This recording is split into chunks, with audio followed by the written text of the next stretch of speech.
প্রিয় club Mohammedan sporting club থেকে শেষ বিদায় নিলেন স্বাধীন বাংলা ফুটবল দলের অধিনায়ক এবং জাতীয় পুরস্কারপ্রাপ্ত ফুটবলার জাকারিয়া পিন্টু। সকালে মতিঝিলে সাদা কালোদের শিবিরে তার জানাজা অনুষ্ঠিত হয়। পরে তার মরদেহ নেওয়া হয় বাফুফেতে। সেখানে আরেক দফা জানাজা শেষে মিরপুরের বুদ্ধিজীবী কবরস্থানে চিরনিদ্রায় শায়িত হন এই কিংবদন্তি ফুটবলার। জীবনের সোনালী সময় কাটানো প্রাণপ্রিয় ক্লাব মোহামেডান প্রাঙ্গণে নিয়মিতই আসতেন জাকারিয়া পিন্টু। তবে এবার এলেন ভিন্নভাবে। ক্লাবের মাঠে ছোট্ট মঞ্চে রাখা হয় পিন্টুর নিথর মরদেহ। তাই সকাল থেকেই সেখানে নামে শোকের ছায়া। জাকারিয়া পিন্টুকে শেষবারের মতো দেখতে হাজির হন ক্রীড়া অঙ্গনে সর্বস্তরের মানুষ। ঢাকা জেলা প্রশাসন এই বীর মুক্তিযোদ্ধাকে দেয় গার্ড অফ অনার।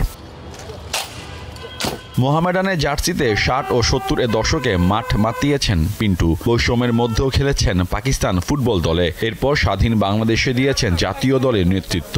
সবসময় যে কাউকে পয়সা দিয়ে দিতে হবে তা নয়, বাট উনি ওনার মন প্রাণ দিয়ে ক্লাবকে ভালোবেসেছেন এবং ক্লাবকে খালি একক না, উনি সকল খেলাকেই ভালোবাসতেন। পিন্টু ভাই ওয়াজ এ লিভিং এক্সাম্পল। সব কিছু ডিসিপ্লিন বলেন, ক্রীড়া শৈলী বলেন। পাকিস্তান টিমের উনি ক্যাপ্টেন ছিলেন। আগা খান গোল্ড কাপে মোহামেডানকে চ্যাম্পিয়ন করিয়েছেন।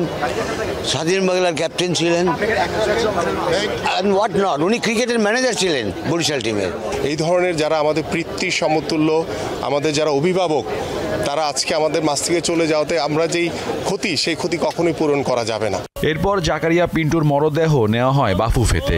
সেখানে সংস্থার নির্বাহী কমিটির সদস্যদের পাশাপাশি শ্রদ্ধা জানান স্থানীয় লোকজন। উনি ইন্তেকাল করেছে ঠিকই, কিন্তু ওনার যে শিক্ষা, ওনার যে চেতনা, ওনার যে মূল্যবোধ যেগুলো আমরা শিখেছি, ধারণ করেছি, এখন আমাদের দায়িত্ব থাকবে যে উনি যেন আমাদের কর্মের মাধ্যমে অমর হয়ে থাকে।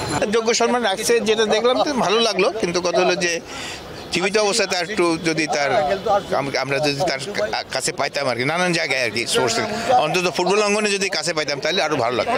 1943 সালের 1 জানুয়ারি নওগাঁ জেলায় জন্ম নেওয়া এই কৃতি ফুটবলার মুক্তিযুদ্ধের সময় নেতৃত্ব দেন স্বাধীন বাংলা ফুটবল দলকে।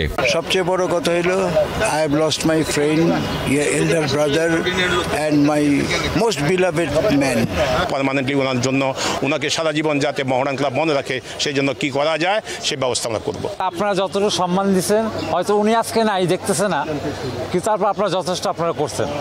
আর আমার একটাই কথা হলো, আমি আপনাদের সবার কাছে দোয়া চাচ্ছি, আর কোনো ভুল ত্রুটি আব্বাকে মাফ করে দিন। 1995 সালে ক্রীড়া বিভাগে স্বাধীনতা পুরস্কার অর্জন করেন জাকারিয়া পিন্টু।